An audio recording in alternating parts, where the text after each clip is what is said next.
Yo, J My back with another video, sunburnt and dirty. This is how I am most of the time, working out in this farm here, this homesteading thing. I got me an egg for my chicken. It's muddy though, I gotta clean it up. Anyway, niggas tired for real. My beard look all scraggly, man, shoot. I've been in the mud for days trying to build a chicken enclosure. I got my coop in a little bit of run, but it's not enough space for them, so I've been out here building and building and building, and I ran out of chicken wire. So, but anyway, that's not what this video is even about. uh this is some serious. I got a message from a hacker, said these fools have been targeting me, out to snipe me. So if this was the street, I wouldn't be talking to you right now, but if I get taken out, it's the government. So I'm just letting you know. And the reason why is because I'm speaking up, man.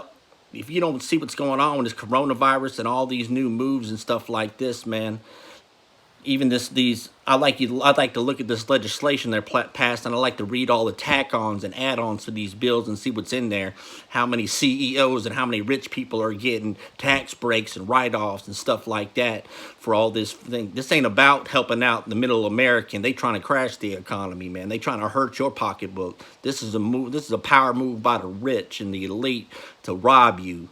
These fools is the biggest thieves out there. They ain't banging. They ain't taking a few grand or robbing somebody on the street corner, or robbing they're robbing the whole tax revenue of the American populace, man, and of the world, going into countries and banking out, taking out the capital that countries got, man. This is the robbing that they do for real. And yo, man, they're all these moves they making, they taking out of your pocket. Like this coronavirus, it's hitting people that are poor, people that are probably on federal programs, people that are on state programs, the elderly, taking them out. People that have been paying into Social Security their whole life, people on Medicaid, people on Medicare. They're trying to take them out, man. The only people that are rich can get the health care is the ones that are, that are going to easily get through this whole ordeal, man. But poor people aren't going to get the care they need. So if they find themselves sick and real destitute, they ain't going to get hooked up on ventilators. They're not going to get antivirals they need. In fact, they've made a panic for the market, saying they're low on antivirals now. I'm telling you, take colloidal silver. That'll knock you right out. Just take some colloidal silver. But that's gotten sold out now too. You can't. I looked online, man. They price gouged it. The only stuff you can get is like $93 for an itty bitty little bottle. But real talk. So 1% of the world, of the people in the world, hold over 90% of the wealth. When they did the federal bailouts on the housing market, guess who got bonuses? Millions of dollars of bonuses. The head of major corporations and CEOs. They robbed your taxes. They took your homes. They took your credit. They took your cars. They took your land. They took everything. And they took your taxes. And they took your bailout. And what do you think they're trying to do again, man? Right now, they're taking your ability to work, your ability to make money. Soon, money won't mean nothing. It'll be like Germany after World War I. It'll tank out, and they'll be burning money because it's cheaper to burn the money to get warm than to buy stacks of wood. So I'm not trying to give you no fear, man. You can make it through this. Be smart. Use your brain. But what I'm telling you is that this is a money play by the rich and the elite. And I'm speaking up about it. And I'm tired of it. We need to go camp outside Bill Gates' house. We need to go camp outside all these rich corporation owners' house. They've been robbing us. We need to go camp outside their houses with signs to get some of our stuff back because they done stole it. They done stole it, and we need to get some of it back. So if the people will raise up, if the people will stand up, if the people will stop being cowards and tucking their damn tails between their legs and hide and everything, man, we can take control of the situation.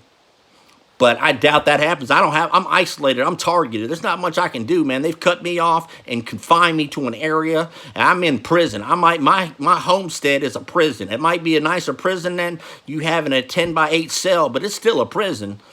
It's still a prison. They still got me confined and isolated, away from people, away from having any influence. The only influence I have is here on YouTube, man, and that's very little. I don't even have like 200-something subscribers. So, and out of them, how many of those people are actually part of my targeting? How many people am I really reaching, man? So somebody with a platform needs to stand up, and we need to start demanding. If we got rid of these 1%ers, If we got rid of this 1%, we'd have 90% of the world's population. You wouldn't have to worry about where your next meal is coming from. You wouldn't worry about having a car, or worry about having land, worrying about having to pay taxes and stuff that's illegal. Income tax is illegal.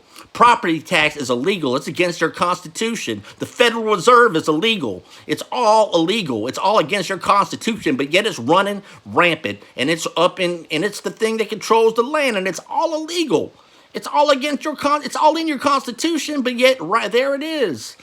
There it is. It doesn't matter because we live in a police state. If anybody stands up, they're going to try to take you out. They're going to target you. They're going to confine you. They're going to isolate you. They're going to vandalize you. They're going to put a price on your head. There's been a price on my head for a long time. And somehow, by the Most High's power, I've kept ahead of it, man. Not that I'm a good person, because I'm not. But I'm a real person, man, and I do look out for my neighbor, and I am my brother's keeper, so it's like that for real. So I'm telling you the truth out here. So if I get shot, it ain't no street, it ain't no hood, it ain't nothing like that for real. It's this damn government, man, because I'm speaking out about these rich folks, man, that is robbing you, man. And if you would stand out with some posters and some signs and sit outside their gated communities and their gated houses saying, "Bring us back our money," they'd be terrorized. But then they'll start sending out the National Guard. They'll have your force is supposed to secure you and secure your rights and property and freedom against you. We're in a bad time. Things are in a bad way, and that's why they want to take your guns too, because it's about the only recourse we got is to start another revolution, man. That's about it, because they're going to rob you until we're all dead and broke and homeless and sick and broke down and crazy and in pieces and got nothing, because they want you to have nothing. They want you to be nothing. They want you controlled. They want you enslaved. You are nothing to them, man. You are cattle to them. You are a source to be used and thrown away. Real talk, man. But to me and to some people in this world, man, your brother, a fellow human being, is a treasure. He's made in God's image. He's made in the likeness and the manner of God, man. He has a spirit. He has a soul. He has a body. He has a mind. And humans can do beautiful things. They can do atrocious things too, man. But the potential for human beings, it's up to us, man. The potential of human beings right now isn't going so good. We follow greed, and we followed just the base things, myself included, for so long, man. We just let this thing slide, and we've let these people just creep in and take over and take more and take more and take more and take more, and they're never going to stop taking. They can't have enough. Greed is something. I had two sides of my family. I had my grandmother on my dad's side, and I had my grandmother on my mother's side. On my father's side, my grandma, her name was Helen, and she worked at Kmart her whole life, man. They were hard-working people, man. They didn't have much. They didn't have when they died, they didn't have nothing to leave to nobody, man. They didn't have a pot to piss in. But that woman did everything for me, man. She was, in my whole life, that's the one person I could say made a difference, was my grandmother. I miss her every day. And when I think about it, I cry, man. Now, look, I'm tearing up now because I miss my grandma. She's one of the few people that was a good person. She taught me how to love people. She taught me what was important in life, and she put something in me, man, that that God used her to put in me, and I love her and I miss her every day. But she had nothing when she went, man. But she was warm and kind, and was always there for people, always looking out for everybody. She was the hub of the family, man. When she died and my grandpa died, my family fell apart. I don't see none of them no more. My cousin shot himself. My uncle died of a heart attack. The rest of the family fell apart, and I don't see nothing. I don't see none of my cousins. I don't have no family no more. When my grandparents died, that was my family. That was it. I got my pops, and he's getting old now too. I don't see him very much, but I see him. We get along. We didn't get along growing up. I used to get in fist fights with my dad. Hit him in his face. He broke a bat over my leg one time. That's how it was. It was rough coming up, but we good now. Me and him have changed a lot. But on my mom's side, my grandmother there was rich. Rich. I'm talking multi-million-dollar rich. And in fact, she had some land on Martha's Vineyard Island that it got sold. My mama got all that money. She got millions. You know how much she gave me? You know how much she sent me? Zero. I ain't seen that woman. I've seen that woman twice in over 20-something years, and it was on my own dime. They've done nothing to me. But that grandmother on that side, She was always she was always talking about how she didn't have no money and everything was hard and she pinched pennies and she was just greedy, man. She was just straight up greedy and she wasn't, I hate to say it, man, but I don't miss her. I don't miss her a day in my life. She made no impact on my life. The only impact that she made on my life that I realized that people with money, man, they just want more. They don't even want to spend what they got. They want to hold on to it. They want to hoard it. They're cheap. They're not generous. They're not kind. Nothing about that lady was good to me, man.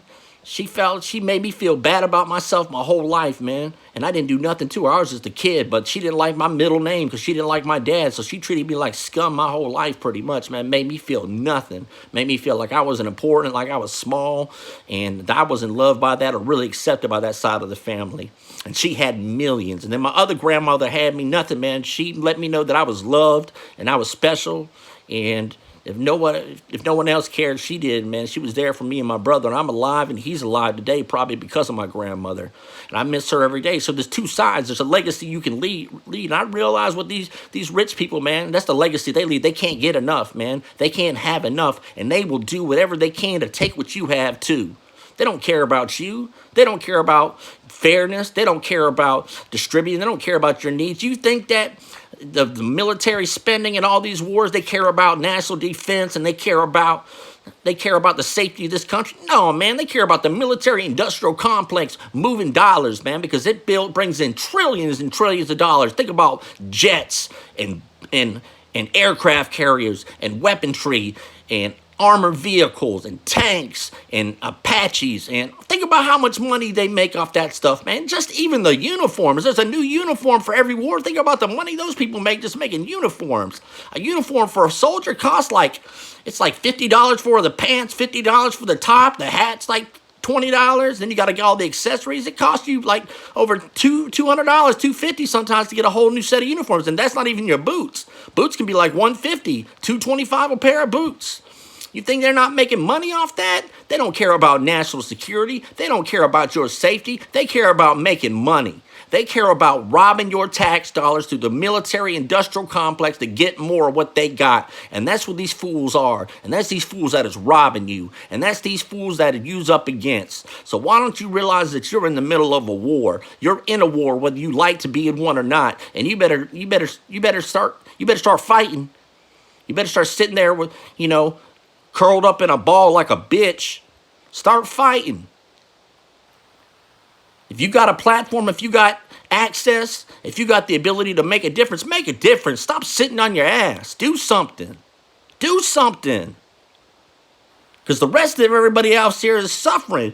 And the ones of us that have stand up, we're getting cut. We're getting shut down. I don't have any access to much of anything. I'm a poor, broke nigga in South Click. Look at me, man. I'm a country thug nigga. That's what I am, man. That's all I ever been, man. Real talk. But I'm doing my best, man. I'm making these videos. I've made myself a target. I get freaking shot with dude weapons. I've been broke into, vandalized, surveillanced. People tailing me, gang stalking me daily, law enforcement all in my crap, hacking my phones, hacking my computers. Now I got a price on my head now talking about I got a message from a hacker that they're going to try to snipe me. So these niggas is looking to shoot me from a distance now. So I got to wonder everywhere I go if I got to look for lens flashes out in the woods and shit, man. To wonder see if a round's coming because I'm trained to do that. But shoot, I mean, who wants to live that way? But if they get me, they get me. But they've been trying for a long time. But I'm telling you right now, if they get me, somebody needs to do something because I ain't. This ain't the streets. This ain't no thugs. This ain't no gang banging. This is your government. This is the elites. This is the rich people. These are the real criminals. These are the real people you got to worry about. Stop worrying about the little petty theft on the street and a man banging on the corner. You need to worry about this big government, man, because that is where you are being enslaved, straight up. Anyway, man, I just got to give it out there. Anyway, real talk, man. Be blessed, love one another, be good to one another, man. Stand up for one another because if you don't stand up, nobody might. And the time is running out. This whole coronavirus, they have moved. They have between 9/11 and now this, they are making moves. They're making mad moves. And they're not going to stop. They're going to keep trying to make moves. They're going to slide away your liberty and your freedoms more and more and more and more and more until you can't believe what's going on next. So you better stop it in its tracks. You better try to stop it in its tracks, or we're in trouble. We're already in trouble because people ain't got no balls no more. So let your balls drop. You know what I'm saying? Stand up for a change. Don't be so scared. Excuse me, but there's a bunch of pussies in this world, man. A bunch of pussies in this world. Excuse my French. Lord Jesus, forgive my language. But it's the truth, man. Bunch of scared people, man. Stop being scared. We all gotta die. Every single one of us is gonna die. You're gonna die. I'm gonna die. It's guaranteed. So why don't you make your death count? At least my death, they kill me, it'll make a difference. My death will count. Even going out, it has a purpose. You know, don't die in vain. Don't let your life be in vain. Don't let your death be in vain. Whatever you do in this life, let it lean something. Let it make a difference. Let it leave something behind. If I get shot by a sniper, at least I leave a legacy that I stand up for truth and freedom and for loving my neighbor and for fighting against tyranny and fighting against oppression and fighting against the enslavement of humanity. So if if I gotta go that way, so be it, man. I'm not scared to go. I'll go anytime, man. I got sin like everybody, but the Most High is gonna judge me. And you know, I put my trust in Christ, man. I have no ability to save myself. I got enough wickedness just like everybody else, but my heart has softness. My heart has light in it. And I hope your heart has some light in it too. No matter where you're at, no matter how bad you are, what place you find yourself in, as long as there's some love in your heart, as long as there's some light in your heart, you can keep on going. You can keep on making it. You can keep on pushing. So let some love in your heart. Let some light in your heart. Just try, man. Try, because the world, there's evil and there's evil. And this world has gotten dark. This world has gotten so dark. There's very little light in it. So let your light shine before men. Anyway, love to you. Grace and peace to all my brothers and sisters. And to my enemies, I love you too, but I'm warring against you. I'm not going to just let you win. It ain't going to be that easy. So do what you got to do, and I'll do what I got to do. I'm out. Peace.